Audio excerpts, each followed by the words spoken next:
Hey, it's Mark Bergen from WRAL Triangle and 2. Have you ever wondered who operates the manual scoreboard in left center field at the Durham Bulls Athletic Park? His name is Chris Ivey. My co-host Luis Fernandez and I had the opportunity to meet Chris in late June. Now, the scoreboard in left center field at the DBAP, the Blue Monster, it serves as an homage to Wrigley Field, home of the Chicago Cubs, and Fenway Park, home of the Boston Red Sox, and the Green Monster. They are the only two MLB franchises with manually operated scoreboards. Now, Chris Ivey is in his 16th year operating that manual scoreboard at the DBAP. Chris shared some stories from over the years, and he shares a perspective that comes from a unique vantage point at the DBAP. Here's what our conversation sounded like. 2008, I went down to the job fair, thought it would be an usher, and then I saw this was open, and I said, wow, this is going to be a lot more interesting than it being an usher, and I got it. And I teased the guy that I got it. I used to say, oh, no, Matt, did anybody else apply? He never would answer the question. There's only been 3. When the stadium opened, the first guy's name was Chris. He did it for 10 years. And then the second guy did it only for 2 years. He was a UNC student and he graduated.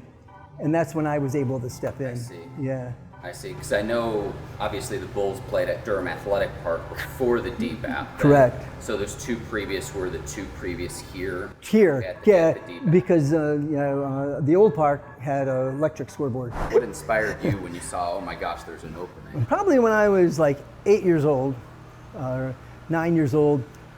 I wasn't really that great with sports, and they would have a basketball league at lunchtime, and they needed somebody to, they had one of those old flip scoreboards like they had at Smith Center in the corner, and so I was doing that, and then I sort of got me in on the action, close to the action, and a little bit of a role in it. And so this job does that same sort of thing for me. It gets me in the ballpark. It gets me, close to the action, and I actually do have a part of the action, and now I do it like in front of 10,000 people.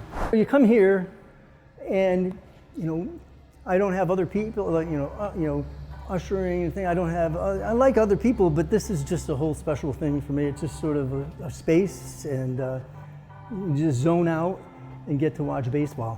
What's been the most memorable tour for you to give?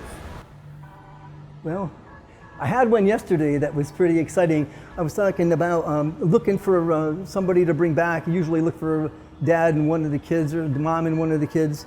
And I I saw this kid, and I went and talked to his dad, and I said, are you with him? And he said, yeah, but I've got 8 more with me. And they were from Washington State. They had just been at the USA Baseball Complex for a week on the under 11, and they all came back here, and they were interested. But one kid said something. He goes, boring. And I just came from his perspective. He's a player at 11. He said, you want to watch this stuff? He said this is boring. So that I had to work that out for a few minutes yesterday. And then I said, well, he's a player. He's not into that. But that has been pretty exciting, right? Jared Stanberg was the coach. His son came back here. Next day, he brought his mom and I think grandparents with him. He says, my dad says you're really fast. I have a system with the numbers, obviously, for all these years. And then I do have a substitute. And Tony Rigsby will tell me, I know when you're not back there. I live very close. I live a mile away, so it's really convenient for me.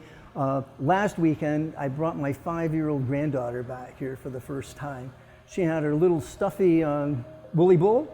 And you see, we've had some action on the scoreboard here. That little window, she was putting that little stuffy woolly bull in the window here. I got a picture of that. Well, it was real special, right? Because I'd asked her before, and they didn't want to come back here. But this year, their parents left. We were all here last Saturday. Her brother was younger. They all left, and they left just the 2 of us. So we took a great tour, and part of the tour was here, and then up above at the Big Bowl, yeah. The Bulls is the Rage AAA affiliate. They've had great success. Who's like the best player you've seen here play at the DBAP? Oh, well, I think more recently is Wander Franco. Is really a treat to sort of see him. But we've had that line of pitchers come through. Blake Snell, Chris Archer, a lot of pitchers come in through here, and then players on rehab. A couple of years ago, it was actually my birthday. I wasn't doing the scoreboard. I had a birthday party at the ballpark, and Aaron Judge and Giancarlo Stanton were here on rehab on my birthday. So that was pretty good. And Stanton hit a home run that went about 3 stories high on this building over here. Yeah. So they were the most famous, rehabbers. We had Chris Sales here. Dice K was here with Pawtucket, and the Rays had just signed Matsui on a contract at the end of his career, and they had never faced each other before. And the Japanese press, they didn't have enough room for them. We had press conference on the field every night after the game. It was like the Japanese ESPN did the games and showed them over there. That was pretty exciting, right? Yeah. And I was able to get in on the press conference sort of thing. They said, "You've worked here long enough. Yeah, I think you can come on the field," right? This might sound silly. What happens middle of the game? You have to use the bathroom. What do you do? Okay, good question. Yeah, I don't drink any carbonated beverages, a few hours before game time. So I can drink a lot of water and Gatorade back here, and you kind of sweat a bit. So, but if there was an emergency, a pitcher change, or between innings, you just got to go with it. I got my phone here. I can listen to the game. I can pick it up in the concourse and usually get back here. I mean, I've been caught a couple of times where there was a base hit before I got back, but it's not I keep telling myself it's not the end of the world, right? Yeah. But yeah, that's how you plan it out. Have you ever made a mistake to where it's just like, uh-oh, I've got to then fix my mistake? Okay. How did you realize that? How'd that go down? Okay. So when I first started, I didn't have a phone, a smartphone or anything. Like this was 2008, and so I had an earpiece in my ear. I had the radio going on. I had the fan going on. I had plexiglass in front of me. I couldn't hear anything else. And so I finally get a message in my earphone that says, "Chris, is there a reason why you have the 8s upside down?" Yeah, you see, the 8s are not the same if they're upside down. I didn't realize that I was putting them on upside down, right? So yeah, so that was the most humorous sort of one. And the hardest thing is hits and errors. But I do have game day, but a lot of times there's a hit and an error on the same play, and I might be concentrated, well, I know that's a hit, and I'm already thinking about how I'm going to change the scoreboard, and I might miss the error, sort of thing. But now they can just text me, and yeah. I try not to get any texts from the press box, right? Yeah, so that's my error-free game for sure. Do you feel like you are a part of history in a sense every time you do something like this? Oh, absolutely, right. Yeah, I just read an article this past week about the Bulls and the movie, because it's the 35th anniversary of the movie, and how much that influence, it's made the Bulls the most recognizable minor league team on any level, I think.